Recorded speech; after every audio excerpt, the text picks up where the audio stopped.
Bonsoir, rebonsoir. Les images, on va voir de nouvelles images qui marquent l'histoire de la Ve République. Un ancien président qui dort en prison dans des circonstances exceptionnelles sont les révélations de TF1 et de LCI ce soir.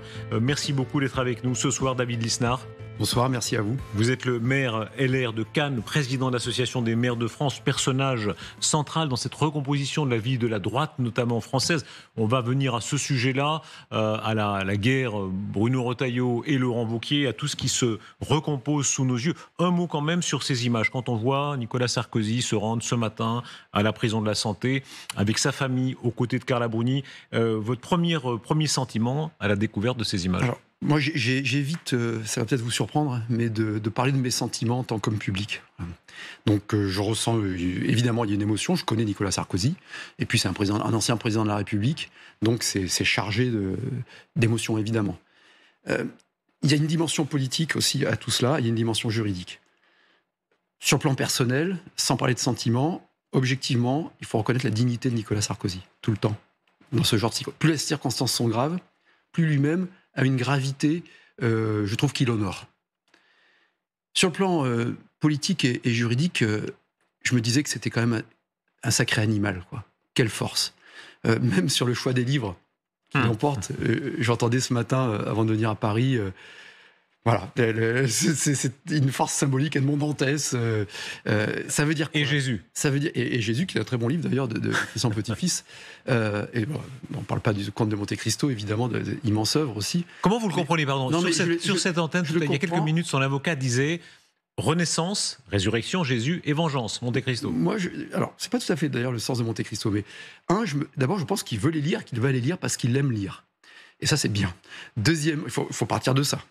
Deuxième élément, il y a évidemment une symbolique très forte. Et c'est justement, dans le conte de Monte Cristo, Edmond Dantès apprend à pardonner. Apprend à pardonner. Et c'est la force morale, après avoir flingué tout le monde. Mais ça veut dire aussi que Nicolas Sarkozy, dans ces circonstances absolument douloureuses, pour lui, qu'on l'aime ou qu'on l'aime pas, c'est pas la question, se projette tout le temps.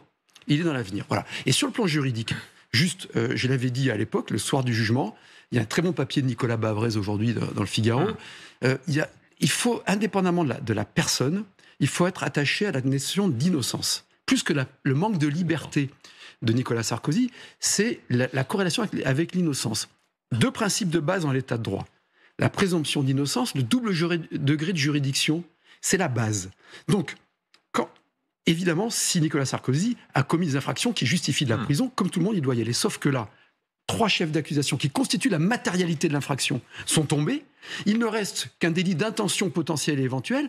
Et quand j'entendais tout à l'heure dire il va prouver son innocence, il y a un principe de base du droit français, c'est que c'est à l'accusation de prouver la culpabilité. Et on ne peut pas s'empêcher de penser, moi je suis maire, je suis sur le terrain, de voir des gars qu'on arrête 14-15 fois, qui sont dangereux pour la société et qui sont en liberté. Nicolas Sarkozy, comme les autres, n'est pas au-dessus des lois, mais il n'est pas en dessous. Je termine là-dessus. Et le fait d'appliquer la présomption, l'exécution dite provisoire, qui est une exécution immédiate, bafoue totalement. Cela vaudra, selon vous, pour Marine Le Pen? Cela vaudra, selon vous, pour Marine Le Pen? J'ai déjà dit pour Marine Le Pen, mais je vais revenir si vous voulez. Non, mais là-dessus, juste, ça vaut de la même façon? Mais je vous réponds. L'exécution provisoire n'a de sens que si le mis en cause peut porter atteinte, peut réitérer. Or là, réitérer un délit qu'on n'a pas commis, c'est quand même compliqué intellectuellement à comprendre. Et 2, peut être dangereux pour la société. C'est pas le cas.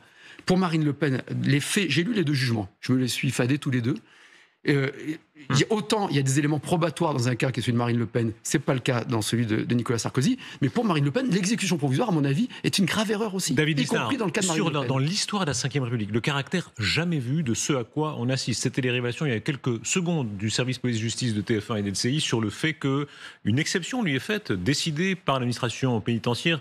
Il a ce soir, dans la cellule à côté de la sienne, 2 officiers de sécurité, donc ça montre que de fait, évidemment, l'ancien président, avec les menaces potentielles qui pèsent sur lui, tout est différent aussi. Quel regard vous portez là-dessus? Oui, je crois que la justice devrait veiller à la sécurité de tous les détenus. C'est malheureusement pas le cas. Mais c'est pas parce que ce n'est pas le cas pour tous les détenus qu'il faudrait que Nicolas Sarkozy puisse se faire assassiner en prison. Enfin, juste, il y a quelque chose qui est passé inaperçu la semaine dernière. C'est le résultat de l'enquête administrative sur l'assassinat d'Ivan Colonna en prison par un détenu islamiste. C'est un scandale pour moi d'État. Et qu'est-ce qu'il en ressort de cette enquête administrative, comme tout le temps? C'est qu'il n'y a aucune responsabilité individuelle. Dans le pays qui a le record du monde des prélèvements obligatoires et de la dépense publique, on a un service de la justice qui est un service de la justice aujourd'hui défaillant. Donc, c'est pas parce que ce service est défaillant qu'on doit laisser Nicolas Sarkozy exposer, un ancien président de la République, exposé à tous les règlements de compte possibles. David Lisnard, au-delà de ces événements, là, alors c'est l'histoire de la Ve République, c'est l'histoire de la droite française. Aujourd'hui, l'état de la droite française, quel regard vous portez sur le panorama général? Alors, passons l'affaire Sarkozy, on verra ce que la décision de justice finale sera, mais la guerre, et on voit il y a des développements, on va y arriver dans un instant, entre Bruno Retailleau et Laurent Wauquiez, le fait qu'il y ait une forme d'implosion, voilà, comment vous voyez ça? Quel est l'intérêt du pays? L'intérêt du pays, c'est qu'il y ait une alternative qu'on qualifie de droite, c'est-à-dire sur un projet qui pour moi doit être clairement libéral sur le plan économique, clairement sécuritaire et clairement éducatif. C'est ce que je propose avec Nouvelle Énergie, mon parti. Bon. Et en l'occurrence, qu'il y ait des rivalités, ça fait partie de la vie politique. Il y en a à gauche, à droite, il y en a toujours eu. Mais sur un petit capital électoral pour l'instant. Le problème, c'est qu'effectivement, Chirac-Giscard, c'est un énorme capital, là c'est tout petit. Vous avez anticipé la suite, c'est que c'est tout petit. Et ensuite, le problème, c'est que quand il n'y a pas une clarté doctrinale, une clarté de ligne, ne reste que les conflits de personnes. Et tout l'enjeu, c'est d'arriver aujourd'hui à cristalliser autour d'une clarté doctrinale. Je pense que, contrairement à ce qu'on lit tout le temps, il n'y a pas une tripartition. Je pense que dans le spectre politique aujourd'hui en France, il y a 4 blocs. Il y a 2 blocs de gauche, on voit, donc des sociodémocrates qui essaient de se reconstituer autour de M. Glucksmann, Bernard Cazeneuve, etc. On reparlera tout à l'heure dans le détail. J'aimerais quand même qu'on reste un instant quand même, parce que vous dites bataille de personnes. Bataille de personnes, ça fait partie quand même c'est normal, c'est la politique, il ne faut pas jouer au bisounours. C'est la compétition. Déclaration, elle date de quelques minutes pour certaines d'entre elles. Bruno Retailleau, pour faire la guerre, il faut être 2. Les militants ont tranché la question, 75% d'entre eux m'ont élu président de notre mouvement. La guerre des égaux, ça suffit. Version Bruno Retailleau. Version Laurent Wauquiez, tout à l'heure, je n'ai pas d'adversaire. Quel est votre camp? Les deux disent la même chose. Il y en a un qui dit j'ai pas d'adversaire, donc ça veut dire qu'il ne veut pas faire la guerre. L'autre qui dit j'ai gagné, donc il n'y a plus la guerre. Vous les croyez? Oui. Non, Vous êtes indulgent? Oui. Oui, mais non, j'ai envie de les croire. Et effectivement, Bruno Retailleau a gagné cette élection très, très facilement. Moi, à l'époque, je lui ai dit et écrit qu'il fallait qu'il parte du gouvernement après son élection. Vous êtes content qu'il soit parti là? Il fallait le faire. C'était pour moi in extremis. C'est-à-dire que dans ces circonstances-là, pardon, j'aurais préféré qu'il le fasse avant, mais voilà, ce qu'importe. La nomination de Bruno Retailleau, son tweet dans la soirée de dimanche, son départ, pour vous, est-ce qu'il a bien fait? Est-ce qu'il a bien fait? L'enjeu, c'est ni Bruno Retailleau, ni Laurent Wauquiez, ni moi-même. Si aussi. Non, mais l'enjeu, c'est quoi? C'est de ne pas laisser le monopole de l'alternative à la gauche, et notamment à l'extrême gauche, et au RN. Pourquoi il ne faut pas leur laisser? Parce qu'on pense qu'ils n'ont pas des bons projets pour la France. Donc, il faut incarner une alternative. Et vous ne pouvez pas être une alternative à quoi vous participez. Je ne sais pas si c'est très français ce que j'ai dit. C'est pour ça qu'il ne fallait pas, alors qu'on n'était pas allé sur le Titanic au moment où il naviguait avec un orchestre flamboyant, au moment où il coule, se jeter dans le bateau, dire je reste dans le bateau et je suis la Russie. Mais attendez, il faut construire une autre embarcation. D'accord, mais vous n'êtes pas Sainte-Thérèse. Pour créer une autre épopée, comme dirait Jean-Louis Borloo. Vous n'êtes pas Sainte-Thérèse, vous ne pouvez pas dire je choisis tout. Il faut quand même choisir. Vous avez une préférence pour Retailleau ou pour Wauquiez? Mais j'ai soutenu Bruno Retailleau. Et elle est maintenue aujourd'hui. Cette préférence, dans les circonstances présentes, vous la maintenez? J'ai indiqué à Bruno Retailleau ce qui, pour moi j'ai une ligne, je ne rechange pas. C'est la même. Je l'ai indiqué publiquement il y a 15 jours. Alors ça je ne dis pas que ça a été une onde de choc nationale, je ne sais pas cette prétention, mais en interne, j'ai dit voilà, quelles sont les conditions pour que LR soit légitime et crédible. La doctrine va dans le sens pour l'instant. Mais si, je l'ai dit, voilà, moi je reste constant sur ma ligne de conduite, et si les choses ne sont pas claires, je l'ai dit, je les mènerai différemment. Est-ce que ça veut dire, pour être très clair, que de fait, aujourd'hui, LR, selon vous, doit être clairement dans l'opposition? On a l'impression... Voilà, aujourd'hui, c'est l'opposition. Bien sûr, évidemment. Moi, ça ira jusqu'au vote d'une censure s'il le faut. Moi, je le préconise. J'ai lu le discours de politique générale du Premier ministre. On ne peut pas cautionner le fiscalisme, on ne peut pas cautionner l'abandon de la réforme des retraites, que les mêmes nous présentaient comme l'alpha et l'oméga, cette réformette nécessaire mais pas suffisante. On ne peut pas passer, quand on perd ses profits, l'absence de mesures sécuritaires, l'absence de mesures pour couper le robinet de l'immigration. Enfin, voilà, c'est pas la peine, quoi. Sur la question des retraites, ce serait trop long de résumer les rebondissements de la journée. Je crois qu'on y passerait 2 heures parce qu'il y a déclaration du président de la République, déclaration du Premier ministre. Mais en gros, ça se joue entre une suspension qui serait en faisant un report, d'autres qui disent en réalité on est en train d'enterrer parce que tout ça va finir par se perdre dans les sables. Quelle est votre interprétation? Mais tout ça, c'est sordide, c'est qu'il y a des gens qui essaient de rester au pouvoir et qui s'assoient sur toutes leurs convictions. C'est les mêmes qui nous disaient, je le répète, que cette réforme était indispensable tout de suite. Eux disent concession. Je pense, mais c'est compromis. Mais compromission. Vous savez, il faut que tout change pour que rien ne change. Donc l'instabilité, c'est eux. Aujourd'hui, on est dans une époque où on est à la fin de 3 grands cycles. C'est la fin de l'européanisation du monde. On le voit très bien en géopolitique. Et on a besoin d'avoir une approche continentale ambitieuse avec des nations fortes en Europe. Parce qu'aujourd'hui, c'est la fin de l'européanisation du monde. La politique américaine en témoigne notamment. Deuxième élément, c'est la fin de l'État-providence, qui reposait sur une croissance démographique, sur une croissance économique, sur la productivité et sur une immigration. C'est limité à une immigration du travail. Et c'est la fin du macronisme qui est en même temps qui ne correspond pas aux besoins de l'époque. Il reste 18 mois. Il reste 18 mois. 18 mois, c'est long en politique. Il y a les artisans du chaos, les ingénieurs du chaos, les bricoleurs du chaos quotidien. Moi, j'essaie de vous proposer, de dire qu'il faut proposer une alternative. David Starr, soyons je très laisse aux concrets, spécialistes du rafistolage le fait d'essayer de rafistoler le mieux possible. Il me semble qu'on doit se concentrer pour proposer une nouvelle espérance à la France. Soyons très concrets. Votre scénario, quel est-il? Si tant est qu'il y a un scénario, donc vous êtes dans l'opposition, les LR sont dans l'opposition, claire. Vous préparez la présidentielle. Oui. En théorie, c'est dans 18 mois. En théorie, oui. Bon. Et M. Retailleau est le candidat naturel de la droite aujourd'hui? Non. Il n'y a pas de candidat naturel de la droite aujourd'hui, de même que Laurent Wauquiez ne l'était pas hier. Il n'y en a aucun. Aucun d'entre nous ou aucun d'entre eux, vous mettrez ce que vous voulez, ni Édouard Philippe, si tant est qu'il soit de droite. Bruno Retailleau commence ce soir, dit-il au Figaro, un tour de France. Mais il a raison, il est président de LR, il est légitime, il a une... Président LR, mais pas candidat naturel à la présidence. Pourquoi cette nuance pour vous avez apporté la réponse tout à l'heure. Vous disiez tout à l'heure que on était sur je ne sais plus quel est le terme exact, mais sur on était beaucoup plus réduit. On a fait moins de 5% à la précédente présidentielle. Donc c'est pas d'autant plus. Ce serait pas mal de partir avec un candidat clair dès le début. Ce qui veut dire quoi? Ce qui veut dire qu'aujourd'hui, il faut arriver à cristalliser et il faut arriver dans cette quadrangulaire. Moi, c'est ce que je vous disais tout à l'heure. Je ne pense pas qu'on soit dans un tripartisme. Le socle commun, c'est n'importe quoi. Le bloc central, il faut faire voler en écart. Je peux me permettre déjà que vous occupiez de votre boutique, c'est déjà... Vous-même, est-ce que vous faites partie des candidats? J'ai eu des boutiques parce que moi, j'ai été commerçant et je ne voyais pas ça de façon péjorative. C'est pas négatif du tout. Et j'invite chacun à savoir ce que c'est qu'un banquier, un stock, recruter, prendre des risques personnels, avoir des huissiers à la maison. Mais justement, dans une boutique, il y a un patron. Vous avez besoin d'un patron à droite. Deuxièmement, est-ce que vous en convenez? Vous avez besoin d'un patron. Il faut un patron à droite. Et donc, qui est-il aujourd'hui? Aujourd'hui, il n'y a pas de patron à droite. D'accord? Donc, il faut le déterminer. Je répète qu'on est dans une logique où il y a une extrême gauche puissante, une gauche qui essaie de se reconstituer, et à droite, un RN qui se dit ni de gauche ni de droite. Marine Le Pen l'a dit sur votre plateau à 2 reprises qu'elle balayait la droite. Et ensuite, un conglomérat dispersé qui va de l'UDI, des centristes, jusqu'à Dupont-Aignan, et à Reconquête, etc. Donc là-dessus, et ça c'est agrégé. Et je pense que la majorité du pays, elle est là.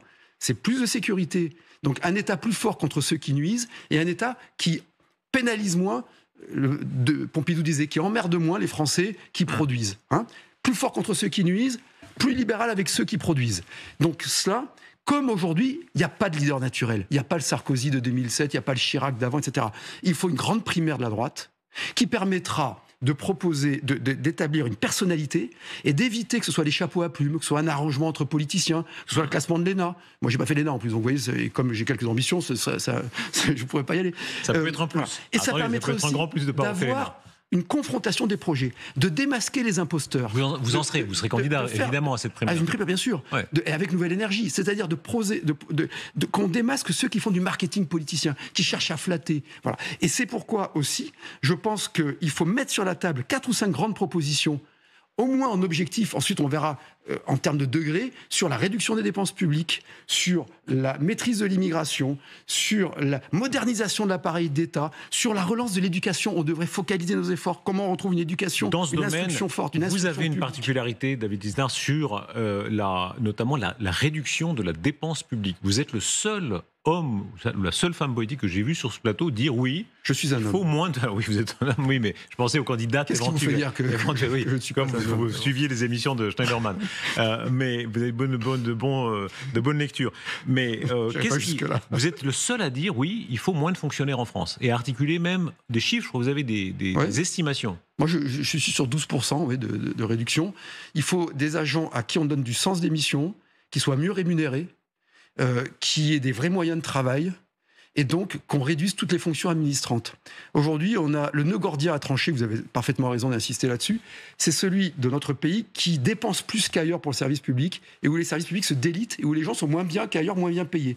Donc j'en veux pour mon argent en tant que contribuable. Je n'en ai pas pour mon argent en tant que contribuable. J'en veux en service en tant qu'usager. Et si j'étais agent de la fonction publique, je voudrais être respecté et pouvoir bien bosser. Donc c'est un travail que l'on fait dans toute organisation humaine.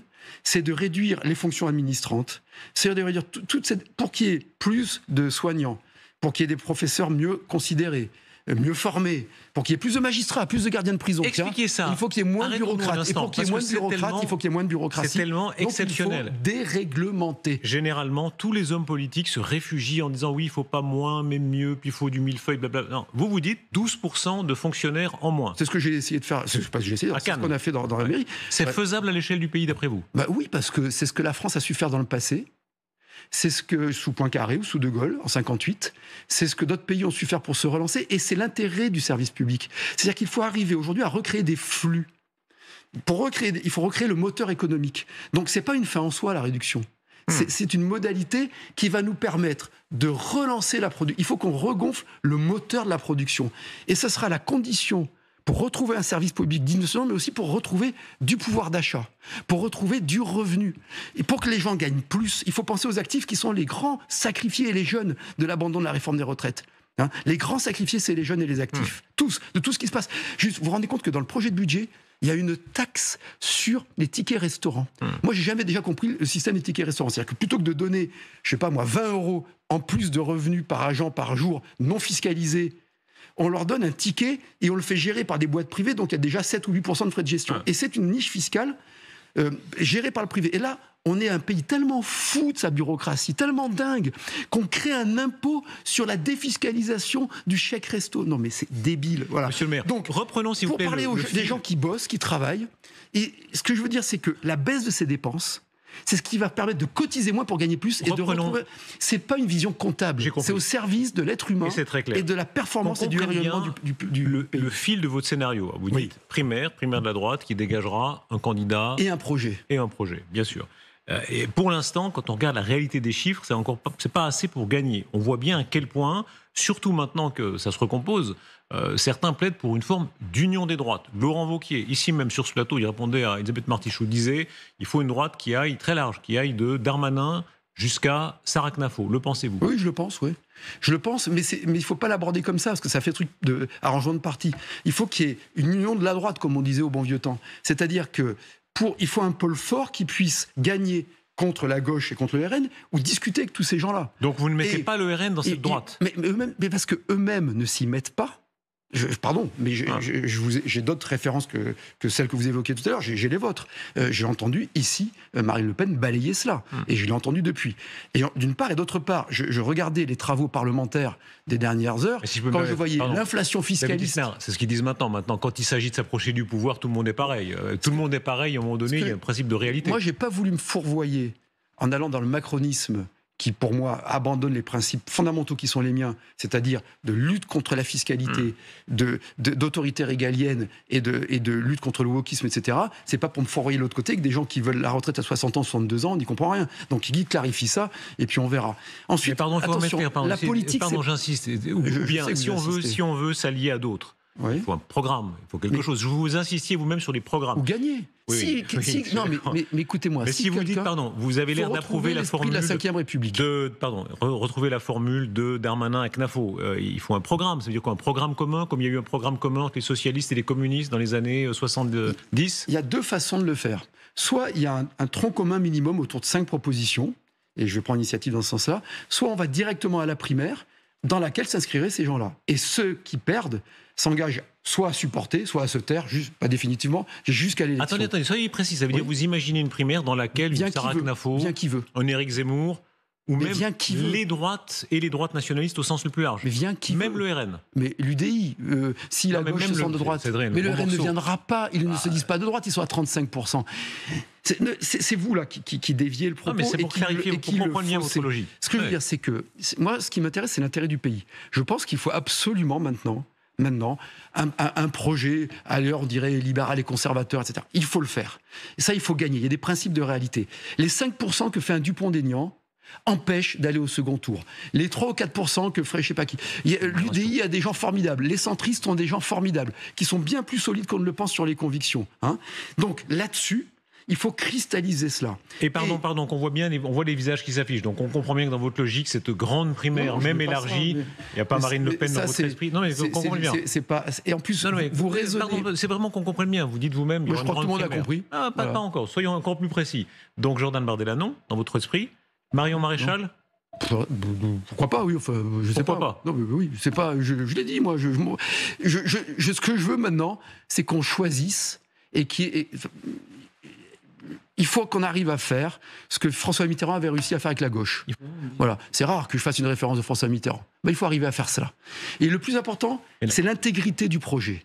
C'est l'intégrité de la politique qu'on va mener. Si on est ambigu avant les élections, on va planter les gens. Alors bien sûr, là, tout le monde va focaliser, etc. Il y a des principes éthiques et des principes programmatiques. Le principe éthique, ça a été dit, le principe éthique, c'est qu'il n'y ait aucune dérive anti-républicaine. Ouais. Voilà.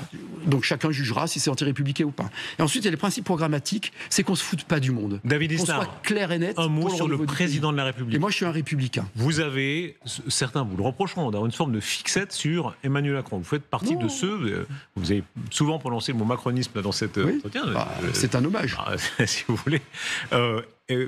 Que répondre à ceux, on entend l'objection, elle a été faite même à d'anciens premiers ministres, de ceux qui sont en train d'affaiblir la fonction présidentielle en lui demandant de démissionner avant le terme. Encore une fois, il lui reste 18 mois, il a été élu par le peuple français. Alors, j'ai été le premier avec Jean-François Copé et Hervé Morin à dire, il y a plus d'1 an, que la solution pourrait être que le président de la République, dans un geste gaullien, dise ma succession de mauvaises décisions, le fait de remplacer Madame Attal par Monsieur Borne à 6 mois des européennes, cette dissolution qui était une sorte de référendum sur ma personne, a amené le pays dans le blocage.